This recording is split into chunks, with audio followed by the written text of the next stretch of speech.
Hello friends, welcome back to my channel. ஒரு long வீடியோவில் உங்கள் எல்லாரையும் பார்க்குறதுல எனக்கு ரொம்ப ரொம்ப ஹாப்பி. இன்றைக்கி லாங் வீடியோ எதை பற்றி அப்படின்னு பார்த்தீங்கன்னா, அதுக்கு முன்னாடி உங்கள் எல்லாருக்கிட்டையுமே சாரி கேட்டுக்கிறேன். ஏன்னா லாங் வீடியோ போடுறதுக்கு நானும் ட்ரை பண்ணுறேன். நிறைய லாங் வீடியோ இருக்குது, அப்படியே ஒன் பை ஒன்னாக அப்லோட் பண்ணுறதுக்கு ட்ரை பண்ணிகிட்ருக்கேன். இதுக்கப்புறம் கண்டினியூவாக போடுவேன் அப்படின்னு நினைக்கிறேன்.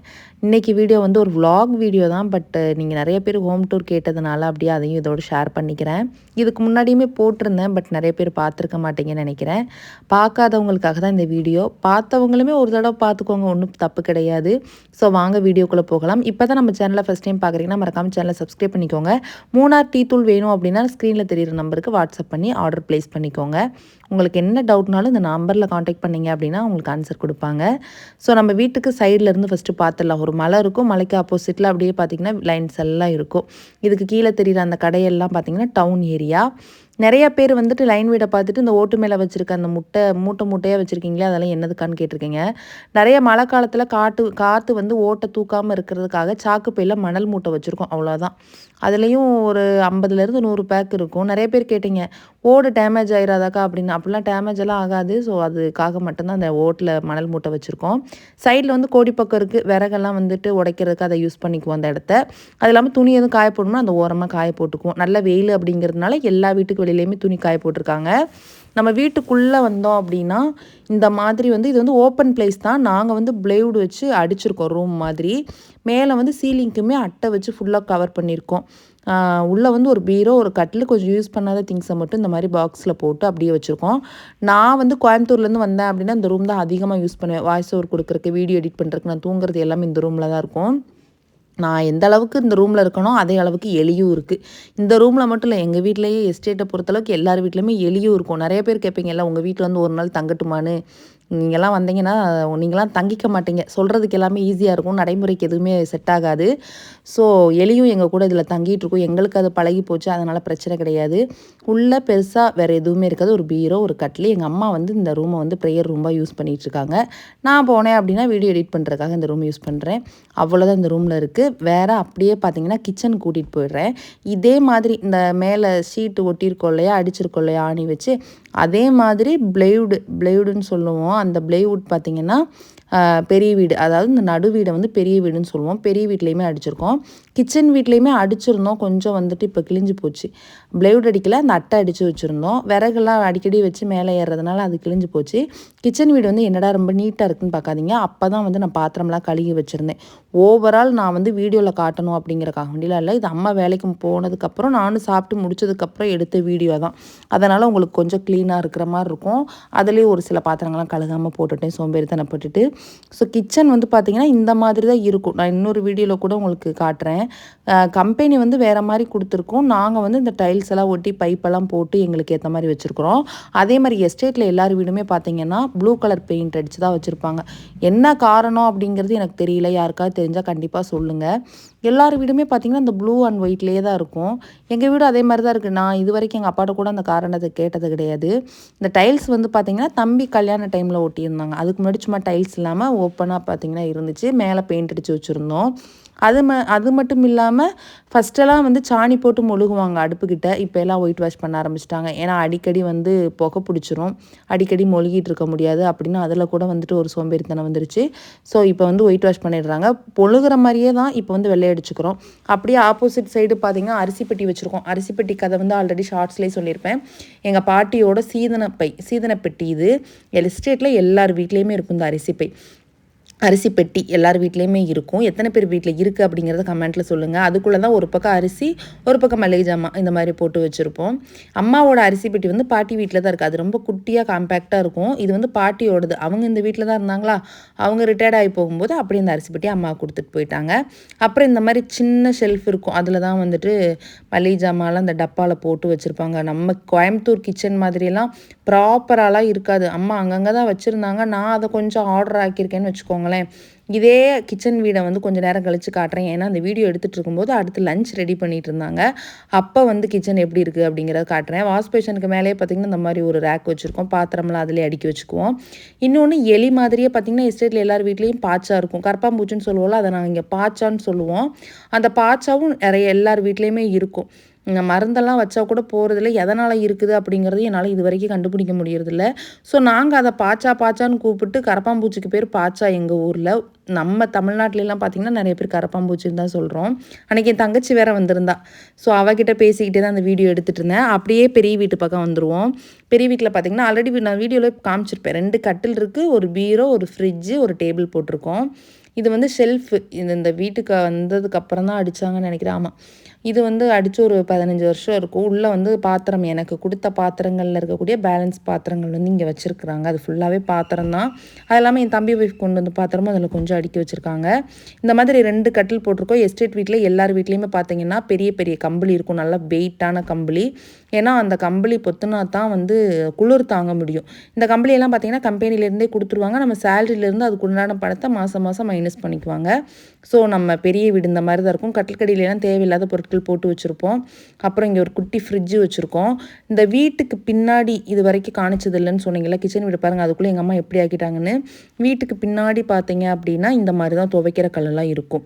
வாஷிங் மிஷினெல்லாம் இல்லையா அப்படின்னு நிறைய பேர் கேட்டிருந்தீங்க. கண்டிப்பாக வாஷிங் மிஷின்லாம் இல்லை. ஏன்னா அவங்க போடுற ட்ரெஸ்லாம் தேலக்கரை நிறையா இருக்கும். வாஷிங் மிஷின்லாம் போட்டு அழுக்கு போகிற அளவுக்கு இருக்காது.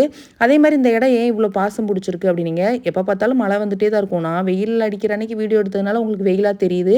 ஒன்ஸ் காலையில் வெயில் அடித்தா கூட மத்தியானம் மழை வந்துடும். அதனால் அந்த இடத்துல தண்ணி பட்டுட்டே இருக்கிறதுனால பாசம் வந்து எவ்வளோ தான் தேய்ச்சி விட்டாலும் போகவே போகாது. ஆனால் நான் போய் துணி துவைக்கிற டைம்லலாம் பார்த்தீங்கன்னா நல்லா தேய்ச்சி விட்டுட்டு தான் துணி துவைக்கிறேன். அம்மா அப்பா 2 பேர் தானே, அதனால் அவங்க அதை பெரிய அளவில் வந்து கண்டுக்க மாட்டாங்க. அவங்களுக்கு எப்போ துணி அதிகமாக துவைக்கிற மாதிரி இருக்கோ அந்த டைமில் மட்டும் நல்ல ப்ளீச்சிங் பவுடர் போட்டு தேய்ச்சி விட்ருவாங்க.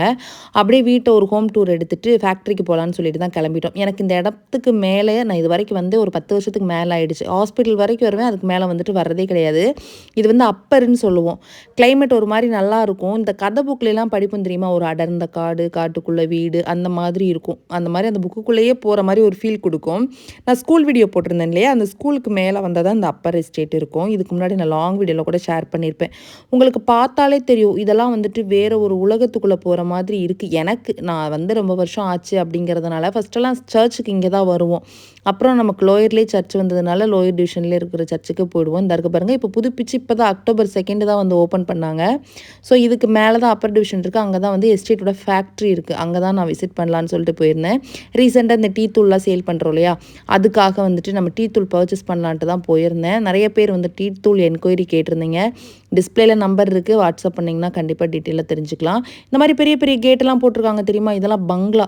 எஸ்டேட்டில் வந்து பங்களாவை மட்டும் பர்டிகுலராக நீங்கள் காட்டுங்கக்கா அப்படின்னு சொல்லுவீங்க. கண்டிப்பாக அலௌடே கிடையாது. ஏன்னா அதெல்லாம் மேனேஜர் பங்களா, துறமார் பங்களா, ரைட்டர் பங்களா அப்படி இப்படின்னு சொல்லுவாங்க. ஸோ அதெல்லாம் வந்து பர்டிகுலராக எனக்கு காட்ட முடியாது. இந்த அங்கங்கே ஒரு ஒளியில் ஓரத்தில் தெரியும், அப்போ நீங்கள் பார்த்துக்கோங்க. பர்டிகுலராக இது பங்களா அப்படின்னு சொல்லிட்டு என்னால் வீடியோவில் காட்ட முடியாது. ஸோ அதுக்கு மேலே போயிட்டோம் அப்படின்னா நல்லா வளைவாக ரோடு இருக்கும். நல்லா இயற்கையை வந்து இங்கே நல்லா ரசிக்கலாம். நல்லா பச்சை பசேல்னு காடாக இருக்கும். சில காட்டிலெல்லாம் பார்த்திங்கன்னா ஓரத்தில் மரம் வச்சுருப்பாங்க. அது வந்து எதுக்காக வச்சுருப்பாங்கன்னு எனக்கே ரொம்ப நாள் தெரியாமல் இருந்துச்சு. தேயிலை செடிகளுக்கு வந்து காற்றோட அளவு அதிகமாக கிடைக்காத அளவுக்காக கிடைக்காத வகையில் வந்து மரம் வச்சுருக்காங்க. ஏன்னா நம்ம தேயிலை செடியில் ஒரு குறிப்பிட்ட வெதரில் ஒரு குறிப்பிட்ட காற்று, குறிப்பிட்ட மழை, குறிப்பிட்ட வெயில் அந்த மாதிரி தானே இருக்கணும். ஸோ அதே மாதிரி ஒரு வெதரோட கண்டிஷனை வந்து கண்ட்ரோலுக்குள்ளே வச்சுக்கிறதுக்காக வந்துட்டு அந்த மாதிரி வந்து மரங்கள் வச்சுருக்கிறதா ரீசெண்டாக கேள்விப்பட்டேன். எந்த அளவுக்கு உண்மை அப்படிங்கிறது தெரியல. கரெக்டாக அப்பர் ஃபேக்ட்ரிக்கு கீழே ஒரு ஸ்பாட்டு, இந்த மாதிரி ஒரு ஆறு போயிட்டுருக்கு. நல்லாவே இருந்துச்சு இந்த இடம். கொஞ்சம் நேரம் வீடியோ எடுத்துகிட்டே போயிடலாம் அப்படின்னு சொல்லிட்டு அங்கே நின்று வீடியோ எடுத்துகிட்டு இருந்தோம். அந்த எஸ்டேட்லாம் கோயில் சாமி கும்பிட்டாங்கன்னா மலைப்பாரிலாம் கறப்பாங்களா, அந்த இடம்னு நினைக்கிறேன். பக்கத்தில் அங்கேயே கோயிலுமே இருக்குது. நான் சின்ன வயசில் இந்த கோயிலுக்கெலாம் வந்து திருவிழாவுக்கெல்லாம் வந்திருக்கிறேன். தீ மிதிக்கிறது, கரகாட்டம் அதெல்லாம் இங்கே வந்துட்டு நல்லாவே இருக்கும். நான் வந்துட்டு பார்த்துருக்குறேன். ஸோ அதுக்கப்புறம் கொஞ்சம் நேரம் அங்கே நின்று வீடியோ எடுத்துகிட்டு இருந்தோம். இவ்வளோ தூரம் அன்றைக்கி ஊர் சுற்றினது காரணமே பார்த்திங்கன்னா திருநெல்வேலியிலேருந்து என் தங்கச்சி வந்திருந்தா. ஸோ நானும் அவளும் மீட் பண்ணி ஒரு 6-7-8 வருஷம் ஆகிடுச்சு. ஸோ அவள் வந்திருந்தா, சரி அவள் கூட எங்கே போகிறதுன்னு தெரியாமல் நாங்கள் அப்படியே தத்தளிச்சிட்டு இருந்தோம். சரி ஃபேக்ட்ரி வரைக்கும் எங்களுக்கும் போக வேண்டிய வேலை இருந்துச்சு. சரி வாடி போயிட்டு வரலான்னு சொல்லிட்டு அப்படியே காரில் ஒரு ரவுண்ட் அடிச்சுட்டு வந்துட்டு இருந்தோம். எஸ்டேட்டில் பார்த்திங்கன்னா ஒரு எஸ்டேட்டுக்கு ஒரு 2-3 ஆறாவது இருந்துடும். ஏன்னா தண்ணி இங்கே எப்பயுமே வந்துகிட்டே இருக்கும் இல்லையா, அதனால் ஆறு வந்துக்கிட்டே போட்டுக்கிட்டே இருக்கும்போது பார்த்திங்கன்னா துவைக்கிற இடமாவும் இதை யூஸ் பண்ணிக்குவாங்க. இப்போ நம்ம வீட்டுக்கு பக்கத்தில் ஆறு போகுதுன்னா அப்படியே அதை துவைக்கிற ஸ்பாட்டாக மாற்றிடுவாங்க. நம்ம வீட்டுக்கு பக்கத்துலேயே ஆறு இருக்குது தெரியுமா, நான் நிறைய வீடியோவில் காமிச்சிருக்கேன். அந்த மாதிரி தான் இதுவும் அப்பர் எஸ்டேட்டில் இருக்கக்கூடிய ஆறு. இப்போ ரோடு நம்ம இப்போ வர்ற ரோடு எல்லாமே மேலே கொழுக்குமலை, நீங்கள் கேள்விப்பட்டிருப்பீங்க, கொழுக்குமலைக்கு போகிறதுக்கு உண்டான ரோடு தான். இந்த ஃபேக்ட்ரியெல்லாம் தாண்டி நாகமலை டிவிஷன் போயிட்டு அங்கேருந்து தான் கொழுக்குமலைக்கு போவாங்க. ஸோ அப்படின்னு ஒரு ஃபோட்டோ எடுங்கன்னு சொல்லி போஸ்ட் கொடுத்து நின்னா ஒரு வீடியோ எடுத்து வச்சுருந்தாரு. பட் நல்லா தான் இருந்துச்சு. ஸோ அங்கே நின்றுட்டு கொஞ்சம் நேரம் அதுக்கப்புறம் அங்கேருந்து நாங்கள் கிளம்பி ஃபேக்ட்ரிக்கு போயிட்டோம். ஃபேக்ட்ரிக்குள்ளே வீடியோ எடுத்து போடுங்கன்னு நிறையா பேர் கேட்டிருந்தீங்க. ஃபேக்ட்ரிக்குள்ளே வீடியோ எடுக்கிறதுக்கு கண்டிப்பாக அலௌடு இல்லை. அலௌட் கொடுத்தாங்க அப்படின்னா கண்டிப்பாக வந்துட்டு நான் ஒரு வீடியோவில் போடுறேன். அப்படி இல்லை அப்படின்னாலுமே டீ மியூசியம் இருக்குது மூணாரில். கூடிய சீக்கிரத்தில் டீ மியூசியம் போயாவது உங்களுக்கு வீடியோ போடுறேன். ஆனால் நான் சேல் பண்ணுற எல்லா டீ தூளுமே நான் டைரெக்டாக என் கண்ணால் பார்த்து எப்படி தயாரிக்கிறாங்க, என்ன மாதிரி அப்படிங்கிறத செக் பண்ணதுக்கப்புறம் தான் சேல் பண்ணுறோம். ஸோ நீங்கள் வந்துட்டு நம்பி வாங்கலாம். கொஞ்ச நேரம் அந்த ஆற்றுக்கிட்ட நின்று நிறைய வீடியோ எடுத்துட்டோங்க. நான் இதுக்கு முன்னாடி அப்பா கூட விறகு உடைக்கிறதுக்கு ஒரு இடத்துல போய் வீடியோ போட்டேன் இல்லையா, அங்கே தண்ணி போகுது இல்லையா, இந்த ஆறு வந்து அங்கே தான் போகுது. அதனால் அதுக்கப்புறம் இப்படியே மேலே போயிட்டு அப்படியே நான் இப்போ அப்பா கூட விறகு உடைக்கிற இடம் இங்கேருந்து பார்த்தா எனக்கு தெரியுது. உங்களுக்கு வீடியோவில் தெரியுமா அப்படிங்கிறது எனக்கு தெரியல. நமக்கு ரைட் சைடு தெரிகிறது தான் ஃபேக்ட்ரி. லெஃப்ட் சைடு வந்து பார்த்திங்கன்னா நம்ம கீழே நம்ம லோயர் டிவிஷன் எல்லாமே நல்லாவே பார்க்கலாம். அந்த மாதிரி ஒரு வியூ தான் உங்களுக்கு காட்டுறேன் பாருங்களேன். ஆனால் எந்த அளவுக்கு தெரியும் அப்படிங்கிறது எனக்கு தெரியல. இதில் வேறு நானே ஒரு கன்ஃபியூஷன்லேயே தான் வீடியோ எடுத்துகிட்டு இருந்தேன்னா, இவர் வேறு கரெக்டாக ஃபேக்ட்ரியை காட்டு, உள்ளே தான் போய் எடுக்க முடியாது, வெளியிலையாவது போய் நல்லா காட்டு மக்களுக்கு அப்படின்னு சொல்லிட்டு ஒரு பக்கம் அப்படியே பின்னாடி இன்ஸ்ட்ரக்ஷன் கொடுத்துட்டே இருந்தார். ஸோ எனக்கு எதை எடுக்கிறது எதை விடுறது அப்படிங்கிற ஒரு கன்ஃபியூஷன்லேயே தான் உள்ளே போயிட்டுருந்தேன். இதுலேயுமே நம்ம எஸ்டேட்டுக்கு போகிறதுக்கு, அதாவது நம்ம டிவிஷனுக்கு போகிறதுக்கு வந்து ஷார்ட்கட் இருக்குது. இப்போ காட்டுறேன் பாருங்களேன். அந்த ஷார்ட்கட்டில் போனோம் அப்படின்னா கீழே லோயர் டிவிஷன் போயிடலாம், நடந்தே போயிடலாம். கார்லேயுமே போகலான்னு நினைக்கிறேன். ஆனால் ரோடு எப்படி இருக்குன்னு தெரியாது. பட் எல்லா எஸ்டேட்லேயுமே லைன்ஸ் வந்து ஒரே மாதிரி தான் இருக்கும். நான் வந்து கரெக்டாக பார்த்தீங்கன்னா இந்த அப்பருக்கு வந்தே வருஷம் ஆயிடுச்சு, 10 வருஷத்துக்கு மேலெலாம் இருக்கும். இந்த சர்ச்சு வரைக்கும் கூட வருவேன், ஹாஸ்பிட்டல் வரைக்கும் கூட வருவேன். அதுக்கு மேலே வர்றதே கிடையாது. அதனால் வீடியோலலாம் அவ்வளோக்கா எனக்கு காட்ட முடியல. ஸோ ஃபேக்ட்ரிக்குள்ளே வந்துட்டோம். இங்கே வந்து பார்த்திங்கன்னா ஒரு ஆளுக்கு 250 ருபீஸ் வந்து சார்ஜ் பண்ணுறாங்க. நீங்கள் வெளியூர்லேருந்து வந்தீங்க ஃபேக்ட்ரி விசிட் பண்ணி பார்க்கணுன்னா கண்டிப்பாக அப்பர் சூரியநெல்லி ஃபேக்ட்ரி விசிட் பண்ணி பாருங்கள். இதை மாதிரி மூணார் டவுனில் கூட 2-3 ஃபேக்ட்ரி வந்து விசிட் பண்ணி பார்க்கலாம். நான் ஆல்ரெடி நிறைய பார்த்துட்டேன். டிக்கெட் பார்த்திங்கன்னா ஒரு ஆளுக்கு 200 ரூபாய்க்குள்ளே தான் இருக்கும். இங்கே வந்து எனக்கிட்ட 250 வந்து சார்ஜ் பண்ணாங்க. லோக்கலில் இருக்கிற ஆள் தான் சொன்னால் உள்ளே போய் பார்த்துருக்கலான்னு சொன்னாங்க. பட் நான் டிக்கெட் எடுத்தே போய்க்கிறேங்க அப்படின்னு சொல்லிட்டு உள்ளே போயிட்டு எல்லாம் செக் பண்ணி பார்த்துட்டு அதுக்கப்புறம் அங்கேருந்து கிளம்பிட்டோம். இந்த வீடியோ உங்களுக்கு ரொம்ப பிடிச்சிருக்குன்னு நினைக்கிறேன். பிடிச்சிருந்தால் லைக் பண்ணுங்கள், ஷேர் பண்ணுங்கள், கமெண்ட் பண்ணுங்கள். இன்னொரு லாங் வீடியோவில் பார்க்கலாம். பாய்.